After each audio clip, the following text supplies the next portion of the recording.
Hello, everyone. Hi, sisters. Welcome to SestraNow's Workshop Wednesday. Tonight, we have Shauna Letcher of SestraNow's real estate team presenting on the topic of real estate in the new COVID world. We're all excited to hear from her. So without further ado, we're going to go ahead and let Shauna start, and then we will sum up after with a few announcements. So please stay tuned. Shauna, please. Thank you so much. Thank you. Good evening, everybody. Again, my name is Shauna Letcher, and I currently reside in Houston, Texas, where I am a realtor and Texas affordable housing specialist. So I help you find all the free money and the programs to help you attain home ownership. For the last year and a half, we all know that, COVID has impacted our lives. It's changed the world forever. It's changed how we interact with one another, how we travel, how we work, and even how we do real estate. So tonight, I will touch on a few things and give you a few tips about what you need to know when dealing in the real estate world with COVID now, because it's changed. So living in this pandemic and doing real estate, a lot of things have changed. So I'll let you know what you need to know as a seller and as a buyer. And then afterwards, if you have any questions, I'll be happy to answer them. And if I don't have the answer, just send me a direct message and I'll make sure I'll, research and get an answer to you. So buying a home during this pandemic has been both challenging and rewarding for sellers. The low interest rates have flooded the market with buyers, but with little inventory, it has created what we call as realtors a seller's market.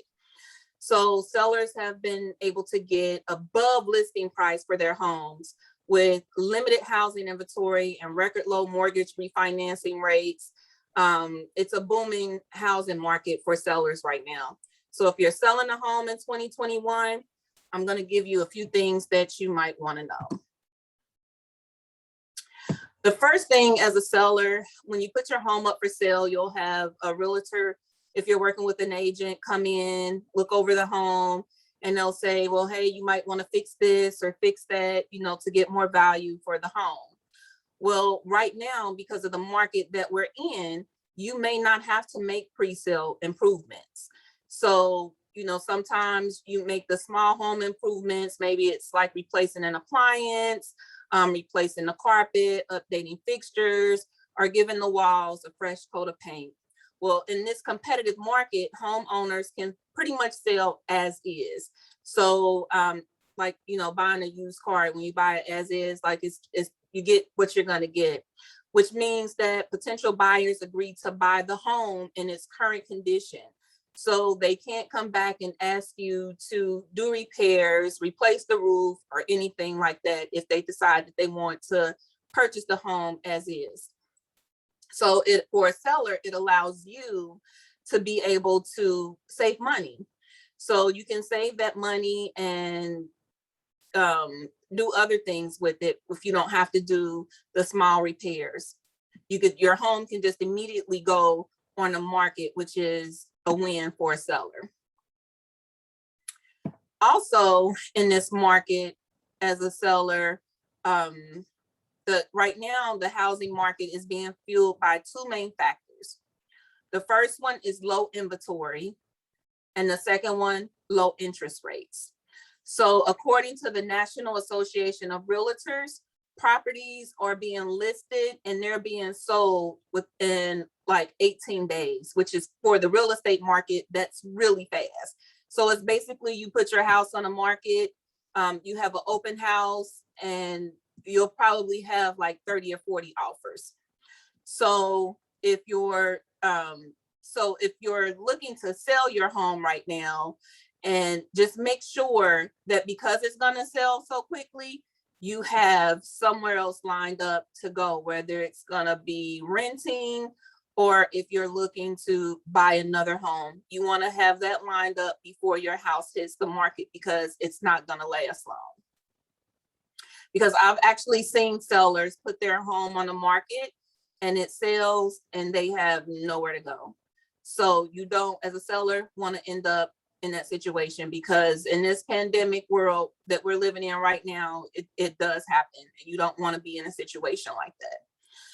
So also, if you're listing your home and if you're occupying your home, like, so if you put your home up for sale and you're still living there because you haven't moved out yet, make sure that you ask your agent what your showing options are, because we are still in the middle of a pandemic and you want to make sure that you remain safe. I know some realtors can do what they call virtual showings. So if they have another realtor that's working with a buyer that's interested in viewing your home, it can be done virtually. You can also set up appointments or set times where you can have your realtor show your home so that you're not there, because you don't want, just any and everybody, like, when you put your home on the market, you're going to have, if not hundreds of people coming to view the home, you're going to have a lot of people coming through there. So you just want to make sure that if you're occupying the home, that you're keeping you and your family safe. So those are a few things as a seller in this market to keep in mind. If you're a home buyer and you're looking to buy a home during this pandemic, it can right now present unique challenges for potential buyers. So you want to make sure that you are prepared. You don't want to overspend. You don't want to get caught up in a bidding war. And you want to make sure that you're prepared for lender requirements. And I'll touch on each one of those as I go through. So when you're buying a home during the coronavirus pandemic, you want to make sure that you're not going to run into any unexpected problems. Because of the record low mortgage rates right now and the interest rates, it triggered a lot of buyers into the housing market, and that also created a housing market frenzy. But it also made lenders look at buyers because of all of the money that was put into, like the recovery money, all of the help that they had out there, helping people pay mortgages and rent and stuff like that. It made lenders start to look at buyers with more strict guidelines.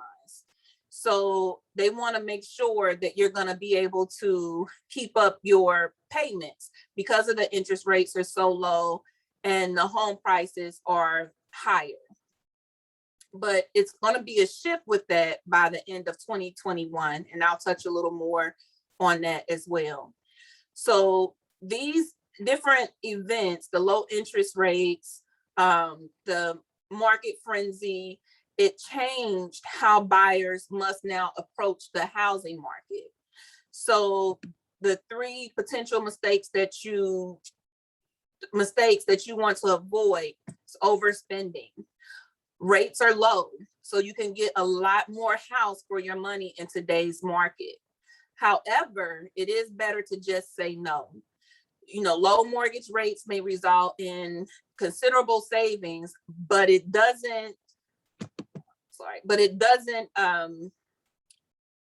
the purchase price is still higher. So the best way to take advantage of the low rates is to stick to your original budget and lower your mortgage payments instead. And this extra cash could also be used to pay down your mortgage and debt to reduce the length of your loan. So you don't want to, so say, for example, you see a house and it usually, the houses in the area are usually appraising for like $250,000. I mean, that's kind of like the going rate here in Houston to get a nice home. And because of the market we're in, that house may be listed for $280,000. Just because you think it may be your dream home, $250,000 was your budget, stay with that. Don't overspend just because what the market is trending like right now. Because when this frenzy is over, you're still going to be stuck with that $280,000 mortgage. So just remember that. Stay within your budget. Also, don't get caught up in a bidding war. Buying in a seller market means increased competition, bidding wars, and higher home prices. That's also attributed to the low mortgage rates, the low inventory, and all of the buyers that you have out there. So if you're a seller and you're putting your house on the market, you may receive 40 different offers. So those 40 different offers, a couple may be cash.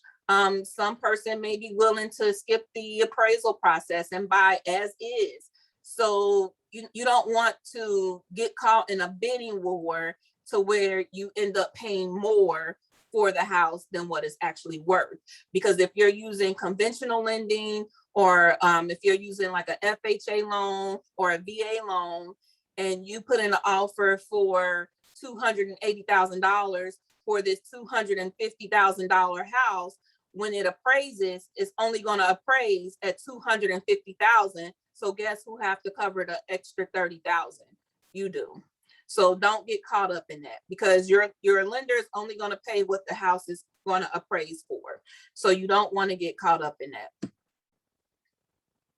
And you never, ever, ever want to skip the appraisal process, because it could cost you in the long run. When in some of these bidding wars, you have buyers saying, oh, well, I won't get it appraised, I'll buy as is. And then they move into the house and they have a big rainstorm, and then, the roof is leaking. So now you have to replace the roof because you bought the house as is. And it's nothing there's no coverage in there for you to be able to go back to the homeowner and say, hey, we bought this house 30 days ago and now the roof is leaking. They're not responsible for that. So don't get caught up in that. And you also want to be prepared for your lender requirements, because the COVID relief efforts that have been out there have enabled many borrowers to take advantage of mortgage forbearance, leaving many homeowners behind on their mortgage payments. And it also has increased rates of financial instability among borrowers. Mortgage lenders are highly cautious now of borrowers defaulting on their payments. So be prepared to jump through some hoops to prove that you're financially stable. And you're going to be able to make your payments on your home during the pandemic. And be prepared and have all of your paperwork ready before you decide to purchase a home. Which means if you decide you want to purchase a home, you want to go ahead and work with the lender and get your pre-approval. So you know exactly what you're approved for. You know that they have all of the documents that's needed, because when you put in your offer, realtors are asking for their seller client for proof of all of that upfront. Like some bids, they won't even look at if you don't submit proof of finances or proof of that you've already been approved for a loan. So make sure that you're keeping all of those things in mind. I saw someone's hand go up. I'm not sure if that was a question about something that I touched on. No? Any Okay. questions? Okay. Okay. So even though I'm sorry, I'm trying to just keep notes here. So okay. you said the three things to avoid, were they overspending, getting Overspending, and skipping the appraisal process? Were those the three? overspending, being caught up in a bidding war, and not being prepared for lender requirements. Okay, not being prepared. Okay. Mm-hmm. So as a buyer, those are the three things you want to avoid. Okay. So even though now we're living during this pandemic, for buyers, because now the lenders are being a lot more strict with buyers, there are other options available besides conventional lending to help you achieve home ownership. So if you're working with an agent, make sure you ask your agent about first-time home buyer programs in your state. state and county funded programs, because every state and county does have some type of home buyer program. You want to ask your agent to check into programs that may give you the lease to own, the option to lease to own. There are some out there that are federally funded and FHA approved, like TRIO, and that's a nationwide program.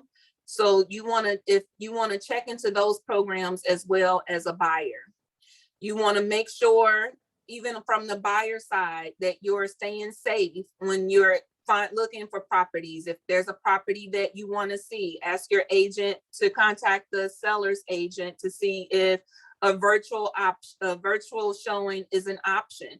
And if you like what you see, then you can schedule an appointment to go and see the home. But keep in mind, because of the market that we're in, you do want to move quickly, but you want to also move safely because homes are going fast. And again, don't be afraid to ask your agent questions, because your agent should be guiding you through every step of the process, whether you are a seller or whether you are a buyer in this market. So COVID has definitely changed, how we do real estate. Right now, yes, it is a seller's market, but because they have lifted the rent moratorium and they've lifted all of the mortgage forbearance programs that they had out there, it's gonna shift. So going into 2022, you're gonna see it going into a buyer's market where you're gonna have an overload of inventory on the market. So then you'll be able to go in and pick and choose and tell them what you're willing to pay for a property and that sort of thing. So there will be a shift. So if you're a buyer and you're out there and you're having issues right now, it's okay to wait it out, because the market will get better. If you're a seller and people are knocking on your doors and asking you if you want to sell your home and you're thinking about selling your home, get with your agent, because the same agent that's listing your home can also help you find a home, whether you're looking to lease, rent, or build from the ground up. Like, they can help you with that process. So you actually want to start that process first before actually putting your home on the market, because you want to make sure when the home sells that you have somewhere to go. Oh, I see somebody's hand.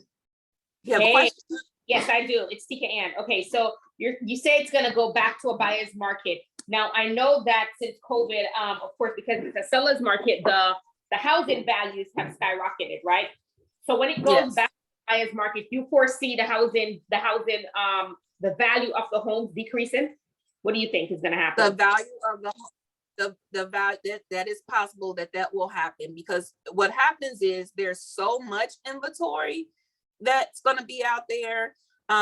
Homes that are listed for sale, once a house is listed for sale and it sits on the market, it's almost like buying a brand new car, right? So when you drive it off the lot, it immediately loses value. So the longer a house sits on the market, the less value it has.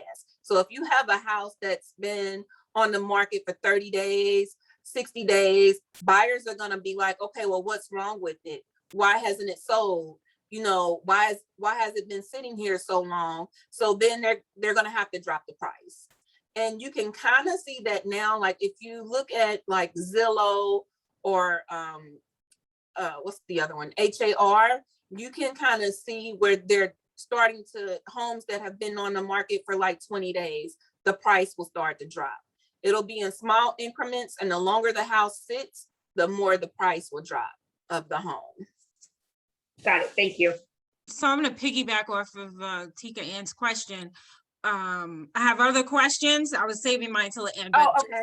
But because she asked that, the overload of inventory, is that going to be because the homes are going to, I understand what you mean by because of COVID, if you didn't sell, right away, the price is gonna drop. But what are the other reasons that there's gonna be an overload of inventory? Is it because of the moratorium being lifted? Right, Homeowners so are you're gonna lose their have a lot property? of, Go ahead. yes, ma'am. So you're gonna have a lot of homes that are gonna go into foreclosure. Okay. So the bank has to, I mean, somehow, some way get some money from that home that, that the original borrower has defaulted on. So then there are agents out there that specialize in short sales and foreclosures. So you're gonna have all of these homes on the market because they're gonna be foreclosed on. And the banks have gone over a year without receiving a mortgage payment. And so a lot of people thought when they gave them the forbearance that it would put it towards like the end of the loan, but it didn't. As soon as they lifted, that money became due right away. Yes. So, and I mean, if you couldn't pay it over the last year and a half, you're not going to be able to pay it right away. So those homes are going to go into foreclosure, which is going to put more inventory out there, unfortunately. I mean, it's, unfortunate for the person that's living in there, but I mean, it's definitely going to be good for a buyer, if you're looking to buy at that time. Okay, I want you to finish your presentation, but I have questions. I'm sure everyone No, else I mean, does. that was it. I wanted to spin the record because I knew it would be a lot of questions about the information that I gave. So, Yes. I mean, I could spend the next, however, 30 minutes or so answering questions and just touching more on detail on the questions that you guys have. Okay, so I know, anyone else have a question, right? About what you just spoke about? I do. I have a question. And again, You're okay, so welcome. what do you see when you say there are going to be a lot of foreclosures, which I do expect? What timeline when do you see that happening? Because I mean, they lifted the moratorium. When do you foresee, like timeline wise, that all these foreclosures are going to come? What realtors right now are seeing, okay, so even though they lifted it, right, there are still a lot of state programs that are assisting people that are renting from private owners and that are helping people pay some of their mortgage. So a lot of programs are helping people stay until the end of this year. So by spring, when all of those funds run out, or they have to return what isn't used to the federal government, that's when you're gonna see, a lot of that inventory hitting the market. And you've already, like, even in lumber, the price of lumber was another reason for the inflation, the higher prices on homes, especially new construction homes, because of the price of lumber was really high and it was hard to get because you've had all of these natural disasters and the demand is really high.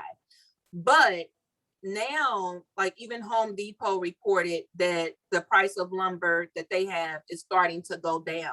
So it's gonna move slowly, but it's gonna happen. So I would say by next spring, because we're starting to see some of it. Like this past weekend, I took a client to see a couple of homes and the prices had already been reduced. One had been on the market for like 22 days. So the price had been reduced by a couple of $100. But right now, going into the holidays, real estate kind of slows down. Like nobody's really trying to move around Thanksgiving or Christmas time. So you're going to have a lot of those homes still sitting on the market. Spring is a time where, it starts to pick back up again. People are looking to move. They're looking to move in the summer when school is out and that sort of thing. And that's when you're going to have a lot of those other homes, because foreclosure is a process, right? So it doesn't happen overnight. So if they've lifted it and those people who weren't able to get funding, because each state is doing it different, from those programs to help them stay into their homes, that process has already started. Yes. Should we read some of the comments? Let's read some of the comments. I have questions, but yeah, okay. There's a comment on Facebook I was looking at. And it said, very sad for the people who are currently in those situations. Another one is, I've heard that sellers get offended when you make an offer that less than 100K of their list price. However, if the property is in a bad shape and a bad location, then why not? That's just wrong. I just want to say that's just wrong as a homeowner, but go ahead. Well, That's I mean, you can put in an offer. I mean, if that's your opinion and you feel like that's what the house is worth, you can put in an offer. Now that seller's agent may tell the buyer's agent, I'm not, because as a realtor, we're obligated to give you any offer that has been made on the home. So say if I was representing Stephanie in the sale of her home, it's my obligation to give her any offer that comes through, right? Now, if Stephanie says, don't bring anything to me that's $100,000 less than what the listing price is, then I'm going to tell that buyer's agent that's less than what my client is willing to accept. So she would never even know that that offer was even made because it's less than $100,000. You know what I'm, so I'm not going to waste her time. If she's already given me those instructions, I don't want to deal with any offer, look at any offer that's less than $100,000. So she wouldn't have the opportunity to say, well, hey, you know, I'm upset about that, because she's already told me, don't do it. Don't bring it to me. So it's her house. So she can do whatever she listed at whatever she want. Even if I say, I think you should list it for, you know, 275,000. And she's like, no, I want 350,000 for it. I know what my home is worth. Then I'm going to list it for 350,000. And if she says, don't bring me anything that's less than that, it might sit on the market for a little while, but you know, I'm going to only bring her what she asked for. So I hope that answered that question. Norma. Question. You want to read the other comments, Annette, or you want me to? Okay, Somebody asked for advice about something. I saw something about advice. yeah, saying something about forbearance. They're talking about the forbearance program is going to backfire. I know you touched on that. I'm not sure if you could explain that a little bit more. I'm not exactly sure. So okay. My understanding is that they give you forbearance, but once it's over, it's like a balloon. It's like, okay, you have right. Yes. Everything. Right. That's exactly what it's like. So when COVID hit, you know, a lot of people were without jobs. So the federal government said, okay, in order to help, basically, we're going to put a pause on any lending that's federally backed. So if you have like a FHA loan or a VA loan or something like that, they put a pause on that and said that, you know, lenders could not collect during a certain period of time. So when they lifted that and said, okay, now you can collect, it's not like the lender said, okay, well, you haven't made a payment for over a year. So we're going to take those payments and we're going to put it at the end of your loan. So say you have a 30-year mortgage and you only have 28 years left on the mortgage. They didn't go and put those payments on that 28th year behind or make it like, you know, another year. They said when it's lifted, we want all of our money right then and there. When it's lifted, it immediately becomes due. So that's what's happening. And a lot of banks have started the foreclosure process on a lot of those homes. And because it is a process, you'll start seeing those homes hit the market around next spring.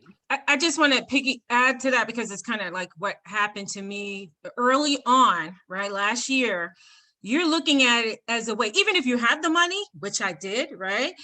Even if you have the money, you looked at it like, wow, you just assume they're just going to extend your mortgage time and this gives you a break so you can pay some other things. You never think if you take that 2 or 3 months break from your mortgage that it would be a balloon payment due right away. And it is. And I called and they said, well, your option is to pay 6,000 something right now, or we can forward you to a loan company where you can find out if they'll give you a loan to pay us back, which was crazy. Yes. And I can see how so many people are going to lose their homes because most people don't have the money. So if you took that break and you didn't, if you don't have the money, if you didn't have 1,500 or 2,000 to pay your mortgage, or maybe more, 2,500, right? If you're in New York or some, some other states where it's very high mortgage, how are you going to pay 3 months back, like 10,000 or something like that,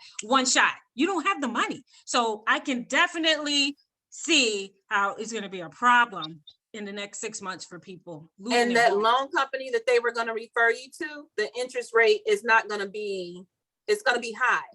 So it's not going to be as low as, the mortgage interest rates are right now. It's going to be higher, much higher. So it's going to put a lot of those families in even more debt if they, choose that as an option.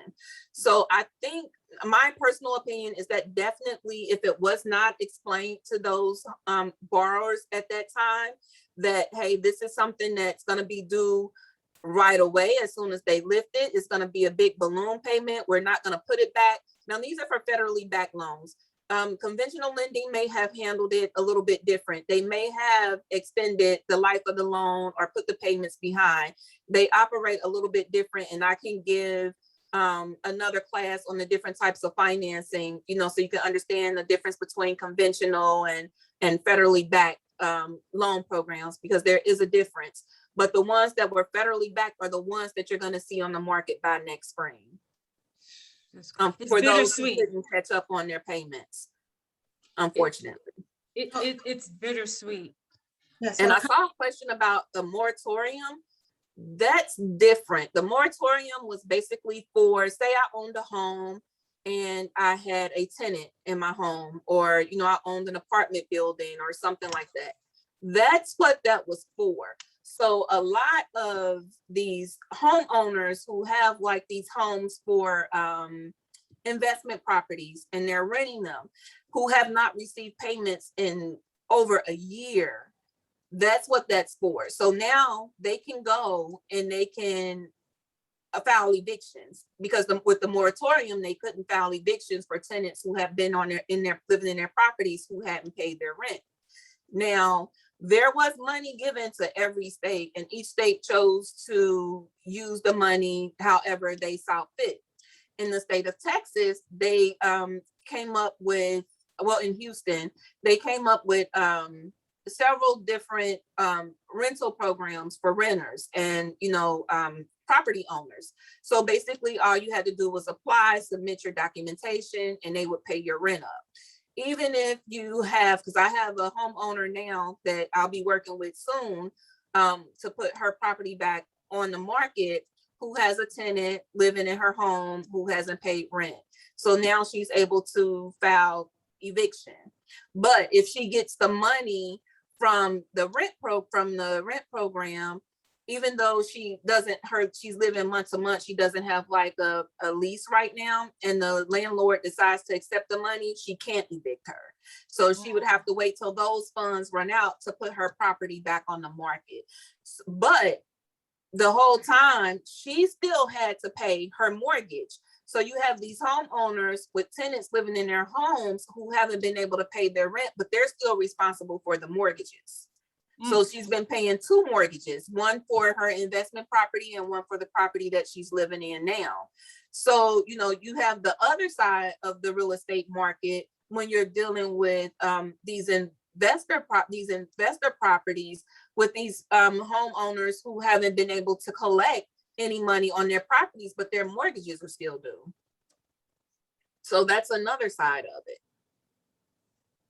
I have a question here on the Facebook Live. Could you repeat some of the programs to assist with new homeowners? Depending on what state you are in, check with some of the neighborhood programs in your area to see what type of first-time home buyer programs they have. If you're a veteran, You can check with the VA to see, because I know they were, at one point, I have to check and see if it's still available, but they didn't have a cap on the purchase amount of home that you could buy with only, I believe it was 1% down or something like that. But this was a couple of months ago, so I'm not sure if that changed, because it changes on a monthly basis. Another type of program you can look into would be like a lease to own program. And the one I mentioned is called TRIO, and it's a national program. And basically they are FHA approved. So it would be like you are going to apply for with the lender, but when it's time to purchase the home, they purchase the home, and then you buy the home back from them. But because it's FHA approved, say that there was the mortgage was a 30-year mortgage and you leased the home for 2 years. When you assume that loan, you'll only have 28 years left on the mortgage. So the loans are assumable because they're backed by FHA. And a percentage of your monthly payment goes towards like your closing costs and your down payment and that kind of stuff. I think it's like, I want to say 20% of whatever your monthly payment is, it goes into like a savings account. And when you're ready to purchase the home from them, it could be 6 months, it could be a year. They give you up to 3 years, and they help you if you need to improve your credit, if you need to improve your finances, like they help you with that. Like, so it's a federal program. So that's what it's for, right? Because they want people to be able to have a safe place to live and own a home. So with this program, if your credit score may not be at its best, or you have some things financially that you need to take care of, they work with you, and they don't have the strict requirements as a regular lender would have. So are the requirements that you have an issue, or if you have okay credit, standard or good or fair credit rating, and you have money, can you still do it? You could still do it. So they have minimum requirements. So as long as you meet those requirements, and I believe that if your credit score is a 550 and up, you have to have, I'm trying to remember, you have to have $3,600 combined income, like monthly income, and $3,600 combined income. Oh, and if you don't own a home, you have to have like 24 months of good like rental history to qualify for their program. Now, this is for like contract workers, business owners, because believe it or not, it's a lot harder for someone who owns their own business or works on a 1099, a contract worker, to qualify for conventional lending. So these programs are put into place to help business owners, business owners and contract workers. So, I mean, say for example, someone who does like ride sharing, Lyft or something like that, they probably won't qualify for a conventional loan because they're a contract worker. And so these type of programs are put into place to help individuals like that as well. Okay, there's another question on Facebook Live. Once the appraisal is complete and a property is worth less than the contract price, but worth more than the financing amount, is it still appropriate to renegotiate the price down as the buyer? Did you follow? I know it seems like kind of convoluted. Norma, are you anywhere where you can talk to us? So she wants to know if the house appraised for less than what she was financed for. It's less than, but worth more than the. Is it still saying is that you can agree on a price, and and because it takes a while, right? You can lock in a price, get in a contract, And during the course of the time, sometimes it drags drags, and then the value or the price goes down. Is it appropriate at that point to renegotiate? She said. Well, if you're in a contract, like you're in the process of buying that home, the price is not going to change. At least in the state of Texas, it won't. So once you say, okay, this is my offer, and that the seller accepts that offer, that's it. Like they can't change the price. They can't go up and they can't go down. Now, if you are in the phase where, you know, you're having your inspections done and the appraiser comes in and he's like, well, you know, I know you put in your offer for 275,000, but this house is only worth 250,000. You've already agreed to pay the 275, so you're going to have to pay that difference because your finance company is only going to finance you for what that appraiser says that house is worth. Right, but it doesn't matter if you're approved for the $275,000 or not. If that house appraises for 250,000, that's what the finance company is going to finance. Right, but practically speaking, when you go into contract, it's contingent upon you being able to secure the lending amount. So, you know, there's kind of a way out of it. You know, it's very rare that you say, I'm going to give you 300,000 or whatever. It's 300,000 provided that I can get the funding, right? Yeah. So as a practical matter, that's kind of a way of you saying, hey, I'm not able to secure the loan. You know, you have to make, there's the down payment, and in the language of the contract, it's usually contingent. I don't know if contingent is the right term, but usually you take into consideration if you're going to be able to secure the fund to back it up. So that is a way to kind of get out of it at that point. Well, I mean, it's different in every state, you know, so every state has their own real estate rules, right? So I can only speak for the state of Texas because that's where I'm licensed to sell real estate.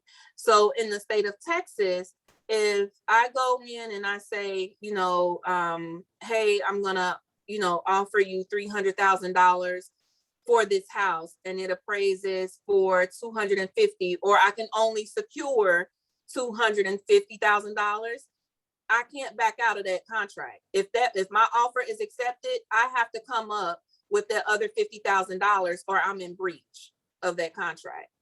So now if there's an option period and, you know, I pay an option fee, you know, within that time frame, and I can't secure the lending, then I can back out, and, you know, and the seller gets to keep my option fee money. But if I don't back out in between that period, I still have to come up with that money. Only the seller can say, okay, well, it's up to the seller at that point to say, well, you know, I'll go ahead and put the house back on the market. But there aren't too many sellers that's going to do that. You know why? Because now the house has been off the market for, you know, this period of time. How long am I going to have to wait to sell again? So they're most likely going to sue you for damages in the state of Texas. And also you take into consideration what's worth it. I mean, your down payment is at stake, right? If you break the contract, if it's right, if it's better for you to just forfeit that down payment and back out of it, you know, you have to. So, and that's why in this market, because the way the pandemic has changed everything, most sellers aren't even accepting an offer without proof. You have to show proof that you have the money in the bank or that you've been approved by a lender for this amount. So it's not the normal real estate market where you could go in and make an offer and then try and get your approval. It's not that anymore. You have to go in with that. So that makes a difference. That's where the difference is in this real estate market. Now it may go back to the good old days where you could say, okay, well, you know, I'm ready to buy a house, and you're looking and you're doing your financing and you're doing everything at the same time, and you know, you want to pay an option fee because you're still trying to see what else is out there, or you know, you're still trying to secure your financing. It may go back to that, but right now it's not that. Like sellers are like, no, we're not waiting for you to secure lending. We're not waiting for you to, we need to see when you put in your offer, proof of finances and proof of that you've been approved for this amount of money. And if the house appraises for less than what you offer, you have to cover the difference. That's the market that we're in right now. And that's why it's a seller's market. Okay, there's a question from Judelia coming to us from St. Lucia. Judelia is on our counseling team. She says, any advice for people in the Caribbean? And she also asks, is forbearance the same as moratorium?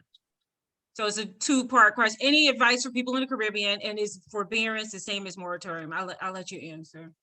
Well, I kind of touched on the difference between the forbearance and the moratorium. The moratorium was more for renters. The forbearance was for people who were homeowners. So that's the difference. The moratorium has been lifted, so you're going to have a lot of people being evicted. The forbearance is no longer, so you're going to have a lot of people being having their homes foreclosed on. As advice as far as anybody in the Caribbean for buying property in the States, or is that what she means? No, I think what she means, I mean, I understand it as, you know, what we're talking about is very US based, you know, Yeah, very general because even state to state, it varies, right? right. But I think that I have noticed it's my experience that the things that happen in the United States oftentimes trickle over and influence what's going on in the Caribbean or in Central America and stuff like that. So do you know generally how this COVID market is impacting the Caribbean?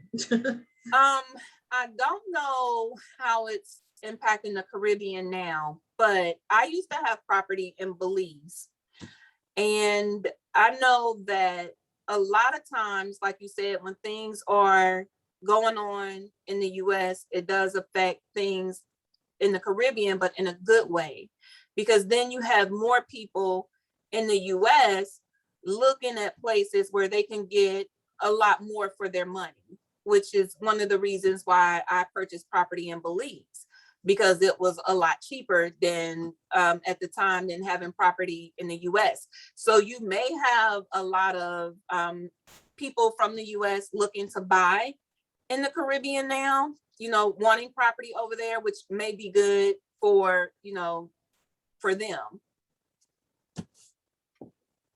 Okay. I think though she's asking though, I mean, that's is it, I mean, I don't know, is it a buyer's market there? Is it a sell? You know what I'm I saying? wouldn't be able to speak on like what's going on in the Caribbean. Yeah. So, I mean, that's a topic for another workshop. We have to connect with the Yeah, I would have realtor to do some research. overseas. Right, Shauna, that's something that we're talking about doing. The real estate team is putting together a network of realtors. It's a buyer's market in the Caribbean. So, I mean, you probably have a lot of people. She said it's a buyer's market in the Caribbean. Okay. So it's the opposite of what's going on here, because right now it's a seller's market. I think in the Caribbean. So is it a buyer's market? I think what's happening in the Caribbean right now is what you are projecting is going to happen in the US, because a lot of the companies didn't do, the government programs weren't available like they were here. So it's just happened earlier. So so they're just ahead of us in what's to come. Oh, okay. That's good information. So now would be a good time for, I guess, someone who was looking to buy property overseas to buy, right? Because a lot of people are probably looking to move from the US to overseas, or buy, maybe the prices are good to buy like vacation homes or summer homes or something like that. And also just a lot of people are losing their homes in the Caribbean. I mean, they didn't make it. You know, they weren't able, the COVID hit them really hard, I would imagine. And so bounce back is even harder in some places outside of the United States, you know. I'm sure. Oh yeah, most definitely.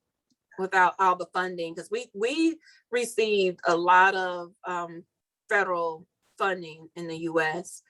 So yeah. I can see that. Tika Ann asked that we bring a lender for one of the workshops as a follow-up. So Shauna, you and I could talk about that, right? Okay. Maybe a follow-up with more an international realtor could join us and a lender for another workshop. So we have a lot to do. And your programs, you can have another workshop to talk more in detail about the programs. So Princess says, when I sold my house in Georgia and it appraised for $5,000 less than what the seller offered, and I had to accept it because the realtor didn't put in the notes that the buyer is liable for the offer regardless of the appraisal. Ensure your agent does their due diligence. Yes, absolutely. I absolutely agree. And do not be afraid to ask questions. A good realtor will walk you through every step of the process, from signing the contract to getting the home listed on the market, letting you know what's going on, making sure that all of your questions and concerns are addressed. So, and make sure you read the fine print of your contract, because that should have been put in there. So that's what I was saying. If it appraises for less, like the buyer, but here in Texas, again, I know it's different in every state. Yes. That's already in our contract. It's already there. But It's a state thing. To Annette's point in New York, because Annette and I, we're from New York, attorneys in New York, and I'm a realtor in New York. And for my buying property in Pennsylvania, I know that it's contingent, like what Annette was saying. Right. It is contingent upon you securing financing, and our contractors have that wording in New York, and I know in PA. So you're not obligated to proceed. The language says it's contingent upon you securing. Right. That's very clear in our language. And of course, you have to do your due diligence. You can't just say, oh, well, I did, you have to really make a good faith effort to get to secure the funding. Right. You can't just say, oh, just sit on your feet and say, I changed my mind, so I'm going to say I didn't get funding. All right, we have like 6 minutes left, and I don't know if I don't see any more questions, but I have a few. So can I start my question? Absolutely. Because I'm in the process of I like 2 homes I have on the market actually, which kindly introduced me to a realtor, one of our members, Trariva in South Carolina, which is helping me sell a property down there, and I have my house in Pennsylvania on the market. So my questions are, do you have to ensure, okay, let me see, do you have to ensure the contract says as is, so they can't come back? So my point is, let's say you have an issue with your house, right? Do you have to ensure the contract language says as is? Like, let's say you sell a house and then all of a sudden that buyer moves in and the roof caves in, or the roof just starts flooding at the next rain. Can they come back to you? I mean, this may be more for, I don't know. You can answer that. Well, I mean, the language has to be in the contract. So if you're selling it as is, that needs to be in the paper, in the contract. It's as is, like you're accepting this home with everything that comes with it, the leaky roof or, the bad found, whatever it may be, it's as is. So yes, that absolutely has to be in there, because otherwise, but I also know it's different in every state. In the state of Texas, it's an addendum that we have to include if you're selling your property, as is. And if you don't have that, then if, like, say I sold my home and it had a leaky roof, well, that buyer has a certain period of time to come back and say, hey, it's like 60 days or something like that. This roof is leaking and still within this time frame, you have to replace it as the seller. So when they're buying as is, right, we make sure it's in the contract.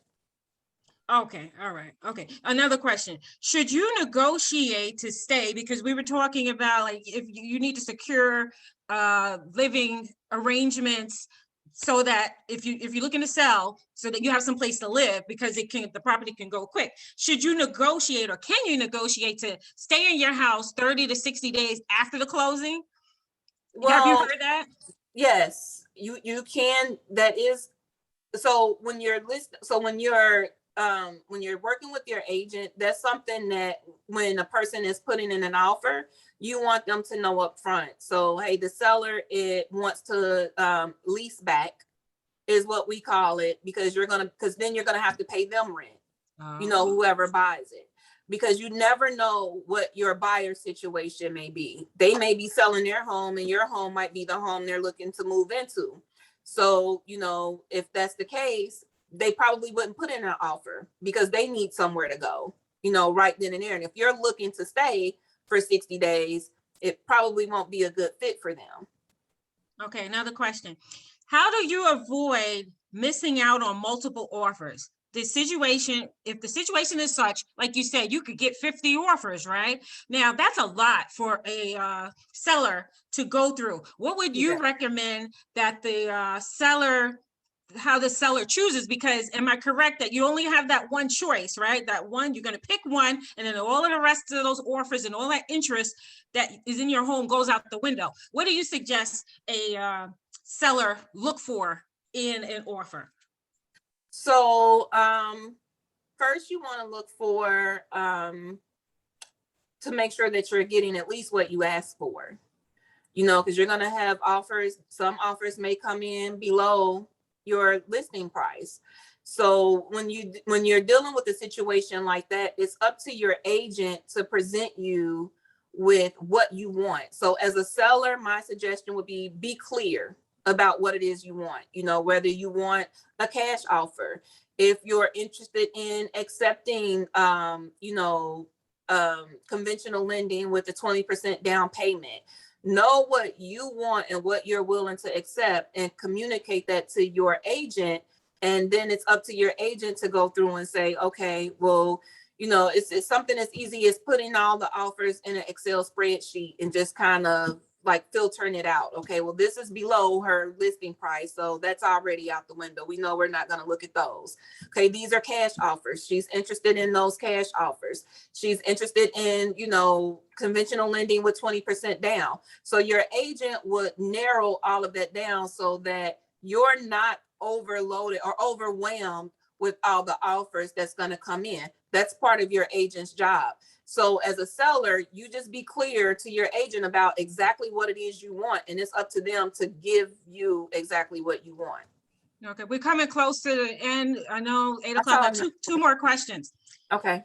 Does it hurt when you put your house on the market, right, and you accept an offer, right, but then the deal falls through and you have to put it back on the market again? I heard that, you want to avoid putting your market on and off because then potential buyers look at, there must have been a problem. Why is it back on? Do you think that hurts you? It doesn't hurt because buyers are allowed to ask questions. So, it could be, so when I'm looking at listings and it says, they'll say under contract. And then, it'll say offer pending, or, then if I look and I see that same home and it's back on the market, most likely it's going to be because financing fell through, so it's never really going to be on the seller that the house is back on the market once it's been taken off. Then, something happened on the buyer side to where the financing or something didn't come through. All right. Okay. Well, one last question for me, and then I don't see any other questions, but one last question for me, and we're at 8 o'clock and we don't let everyone go. Where would you suggest everyone go to look for those foreclosures? Because when you look on the market, like on Zillow and Realtor.com, you don't see them. Go ahead. To your courthouse, to your local courthouse. Go to your local courthour for foreclosure. Go to your local courthouse. Wow. What do you ask them for? The foreclosure roll? No, What do you ask? You ever been to one of those live auctions? It's crazy. Yes. In New York, you have to have the cash. You have to be able to pay. Yeah. So you can't. It's really hard as an individual to compete with the big investors and stuff like that. It's really hard in New York. or find a realtor, because some realtors specialize in that. Realtors that specialize in foreclosures and short sales, because they have a different database that they can look at that will list foreclosed homes. I'm just saying that in New York City, I don't know if it's a New York State thing, it is crazy. Like you don't even have, like, they're big time. They are big. in New York City, so you don't have a chance unless. But Yeah, it's crazy. I was following up on what Shauna Ledger said, that next spring is when a lot of these homes are going to go into foreclosure because of what happened with the forbearances, right? So those houses, for those people that are good and have money and want to start to invest and are looking forward to that bittersweet market, what do you do to take advantage of it? That's pretty much what I'm asking. So I understand what Annette is saying is crazy in New York, but I would think that the average person that's looking to buy can still take advantage of some of those foreclosures. My house that I'm currently in was a foreclosure property, which I found on Zillow. But I was just wondering, is there a website or is there someplace you go that will list foreclosure properties? Your local courthouse, or get with the realtor that specializes in foreclosed Okay. homes. All right, thank you. Thank you, everyone. Any questions, Annette, you want to say anything? We're at 8 o'clock. No, I just wanted to thank everyone for being here. Shauna, that was an excellent presentation. We learned so much, and we'll be following up with you for more information. Just this month, we have coming up SPS week. So look forward to that. And then our next workshop Wednesday will not be next week, will be the week after. And the topic is, one second, I'm sorry. The topic is emotional eating and strategies. The nutrition team is going to be talking about emotional eating and how we can get our strategies to overcome that kind of stuff. So we look forward to seeing you guys all again in 2 weeks from this Wednesday. Yeah, Shauna, you have a lot of positive comments. Visit the Facebook Live. You'll see the comments. Great info. Thanks, Miss Shauna. Very informative. So true, Annette. Great auctions. A lot of people were watching. Norma Stacy Roper has a question. I've heard that putting a house on the market for too long is detrimental. I don't know at what point is long. We're kind of over, so maybe you want to go on and answer that question on Facebook Live and see all your fans. I'll log on and answer some questions. Okay, thank All you. right. This was great. Thank you guys so much. Have a good night. Okay, everyone have a good night. We'll see you next time. It's Shauna Letcher, Real Estate Team Part 2, 3, and 4. Everyone. Bye-bye. Bye-bye.